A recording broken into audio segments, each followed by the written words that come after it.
Hi everyone, this is just going to be a quick tutorial on the basics of using the Track My Fundraising website. So if you're wanting to sign up for a fundraiser or check your balance, how much money you got in there, the first thing you need to know is the website. So it's www.trackmyfundraising.ca. When you do that, you're going to get to the login page. Now, most students will already have an account set up for them. So the generic way or the most common username is going to be first initial, last name. So for our sample account, I'm going to be using John Smith. So we're going to use J for first initial, Smith being last name. The default password, if you haven't done anything to change, is going to be FNSS Music. Okay, all lowercase, so I'll just show you up here. It'd be FNSS Music, looking like that. This code at the top, generally just leave it as is. I change it once a year once we do rollover, but it'll generally be the year that we're in, sort of in the fall. So if, for example, the trip is in 2017, like it'll be next year, the number will be changed to 2017. You can click to keep me logged in. That just means that you won't have to log in every time you go to the website. Sometimes it'll still make you log back in, but it'll sort of prevent you from seeing the screen again. So we're going to log into John Smith's account if we did everything right. We're not going to save his password. Now it's going to ask you to change the password. You don't need to. You can leave it the same. I suggest sort of making it something else, so I'm just going to change it here. If you get 2 green bars, it means the password's the same, so I can save it. And now we're going to get kind of to the profile of the student. Now this is probably one of the most important things to fill out right away. Otherwise you won't be notified of any upcoming events. So first thing is you're going to see first name, last name, that should already be in there. Entering in a valid email and then also a cell phone number. So when you type in the cell phone number, try not to put any spaces or dashes. So for example, you'd want to enter your phone number like that. For your cell phone carrier, that's who you have your cell phone with. The reason I need this information is because the way it sends out text messages, it needs to know what carrier you're on. So if you have, for example, if you're on Bell, just make sure that you check Bell.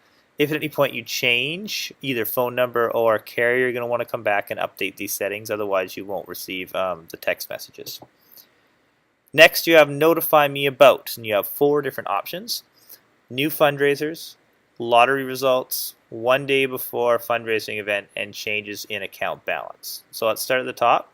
For new fundraisers, anytime I post a new fundraiser, if you have this checked, that means you will receive either an email or a text, depending on what you have down here.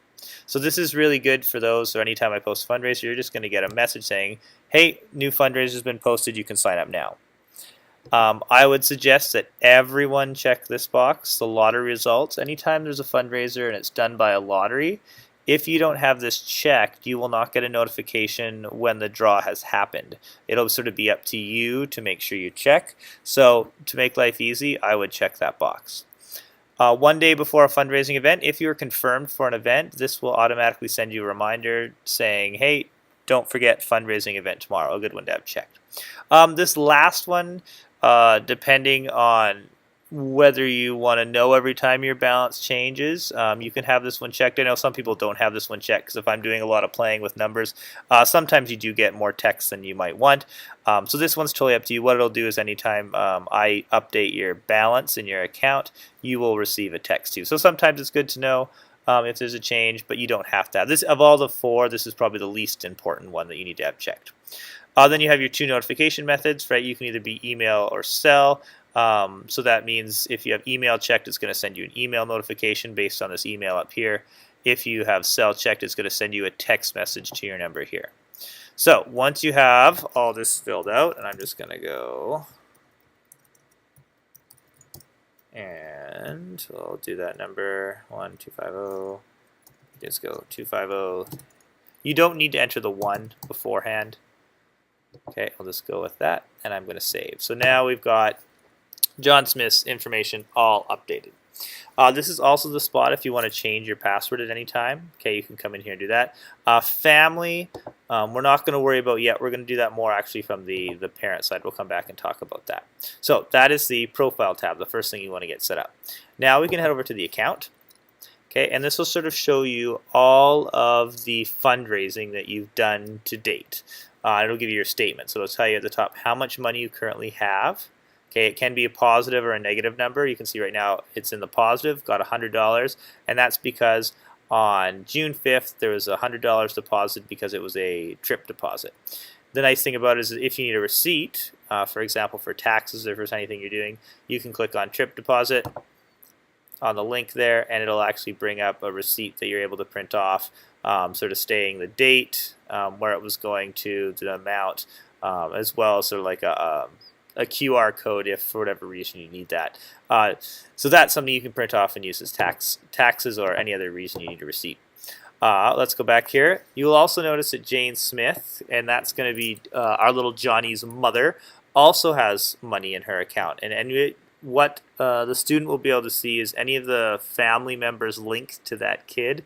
You'll also be able to see the amounts in their account. So you could then say, well, actually, even though they've got 100 in their account, if Johnny is an only child, you can actually consider that he has 250 all towards his family's name. So that's the statement. Now we can click over and sign up for a fundraiser. So what you will see here is we have past events. That's for things in the past. We're not going to worry about that right now. Then we have a couple different categories. We have confirmed events, unconfirmed, lottery, and other events. So anything that has not been signed up for at all yet will fall under this other events. So anytime there's a new fundraiser, you will see it show up here. So right now you can see we have the Canada Day fundraiser available. When you sign up for a lottery event, it's then going to move up to this one. So that means you're not yet selected, but it's a draw that is coming up. So you've sort of selected what jobs you want, but it hasn't yet happened. Unconfirmed events are events that you've been selected to participate, but you haven't yet confirmed. And confirmed events are ones that you have been selected, and you've also said, yes, I can do this event. So there's sort of the 4 different categories there. We're going to go ahead and look at this Canada Day one. Okay. And you can see right now my status is not signed up. So it has some information about the fundraiser. You can check the date, the location. The credit type shares just means it's sort of shared equally among all the people that help. Sometimes there's one called exact, for example, if you're doing chocolates where you're going to get exactly what you raise. And there's a couple other types, but the most common are going to be either exact or shares. It's going to give you an estimated profit. Keep in mind this is only an estimate. It really does depend on a number of factors, mostly how many people sign up, and then, of course, how much donation we're getting. The sign-up type, so you can see this is a lottery. So what that means is you're going to enter your name into the lottery and hopefully be selected to participate in the fundraiser. The reason we do that is because a lot of fundraisers we do only require a certain number of students. So for example, if we're doing a busing event, we don't need 20 students, we only need 5. You enter into the draw to have your name selected to participate in the event. The lottery is it is random, but it is also slightly weighted towards people who have been selected less. So that means if you've participated in 10 events, you are going to have less chance of winning that lottery or be selected for that event than someone who's only participated in 1. It doesn't mean you won't get selected, but it is weighted towards those who have participated in less events, just to make it a little bit more fair to try and spread out the fundraising. Down below you see the draw date and the draw time. This is when the lottery will happen. So on June 10th at 5 o'clock is when this lottery will be drawn. So if you don't have the automatic email to be sent to you, then this is an example of where you're going to have to remember, okay, on June 10th at 5 o'clock I'm going to have to come and check. Down below you can see all the different jobs and who's already entered. So for example, we have tattoos and face painting. There are 3 spots available, and there's 4 people who have put their name into that draw. Right? We've got carnival games, there's concession, there's greeters, and then you'll also see here there's a couple of adult ones as well. Now when you go to sign up, you will notice that if you're a student, you will not be able to sign up for these adult jobs. So you can see there's an adult leader, barbecue adult, carnival games, and greeters. When we go to sign up, a student will not be able to sign up for these. Vice versa, a parent will not be able to sign up for a student position. So let's sign up for this event or enter into the lottery. So we can click on this My Status, you are not signed up. Click on it, and you can see to select the jobs you are interested in. So let's say I don't want to do tattoos and I don't want to do face painting because I cannot face paint at all. Could do carnival games, I could do concession, and I could do greeters. So by checking these boxes, it doesn't mean you are going to get these positions. It just means you're entering a ticket into the draw. Now, when it does the draw, obviously, if you get, for example, carnival games, what it's going to do then is it's automatically going to remove you from concession and greeters. So it's going to only allow you to participate in one job because you can't be more than one place, or you can't be at more than one place at a time. So we're going to hit save, and now what should happen is we'll go back and we'll be able to look at the job list below. We should be able to see that your name has been added. So let's just check here. We didn't do tattoos, but down here under carnival games, you'll now see there's John Smith, John Smith, John Smith, and then yet again all these adult ones we won't see.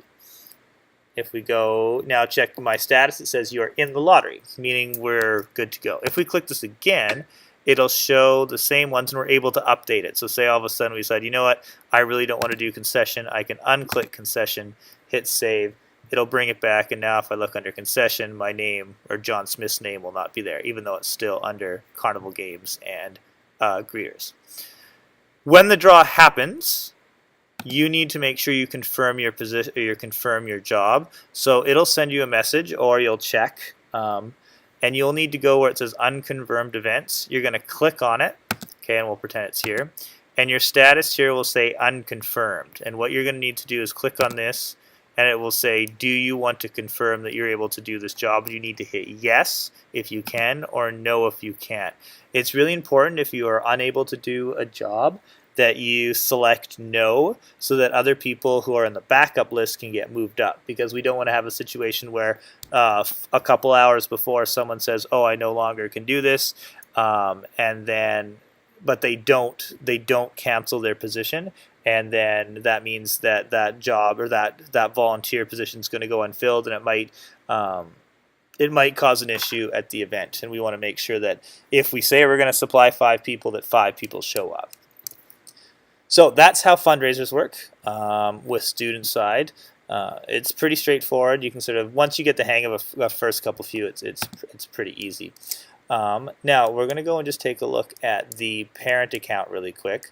So I'm just going to log out, and you can see you can create a parent account. So the nice thing about this site is that they're kind of 2 separate things. Parents are more than welcome, and we encourage parents to sign up to help out with fundraisers. So the first thing is going to be the school code. That's just this code right here, so you can actually just copy paste it. It'll always just be FNSS band and then the year. So let's just go back to here. Okay, and this is going to be Jane Smith's account.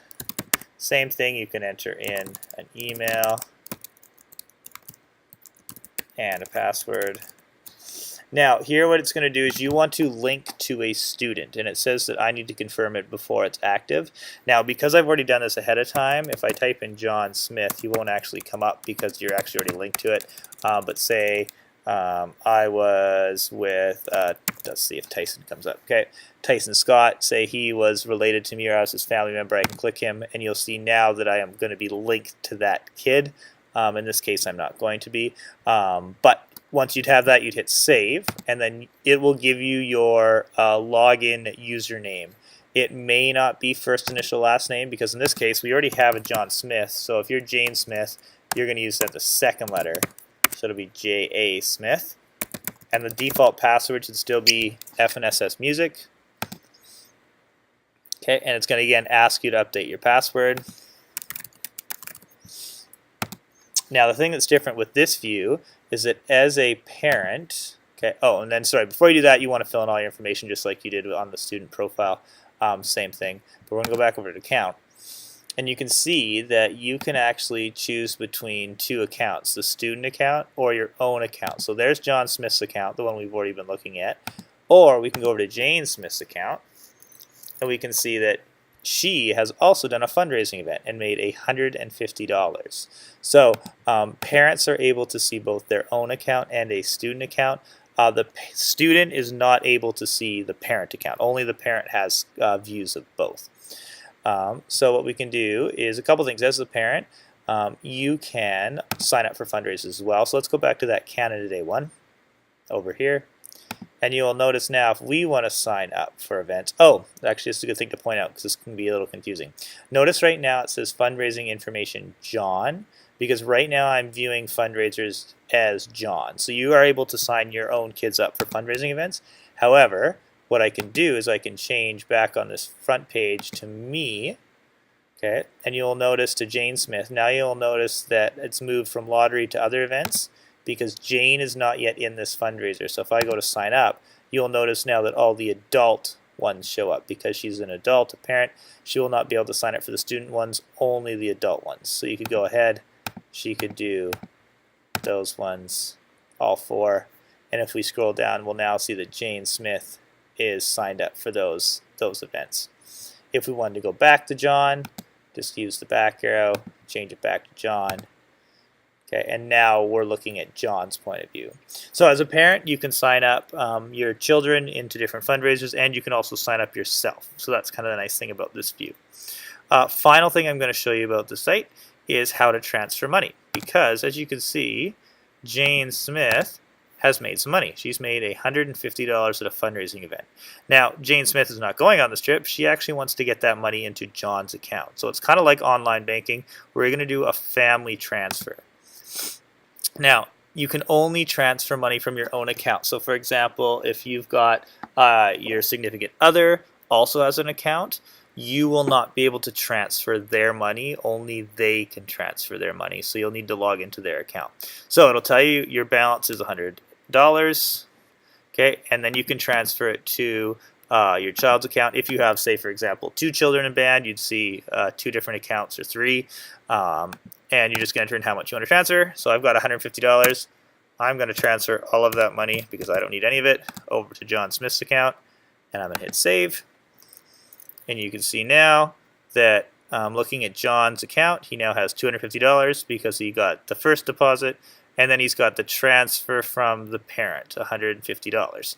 If I go look at my account, Jane Smith, I'll have $0 because I transferred it to John Smith. That's kind of the really quick overview of the website. It's been working well for the last 2 years, but I'm always open to suggestions. So if you have an idea of even how to make this site even better, a feature you think would be really cool to incorporate, please don't hesitate to get in touch with me. If you find when you're creating or trying to log in as a student that you're not being able to log in, get in touch with me, because sometimes either the account hasn't been created, or yet again it'll be one of those things where it's not first initial last name. You can always try the first 2 letters of the name and your last or first 2 letters of the first name and then your full last name. Especially if you've got hyphens in your last name, it could be anything. So hopefully that helps, and we look forward to doing some fundraising.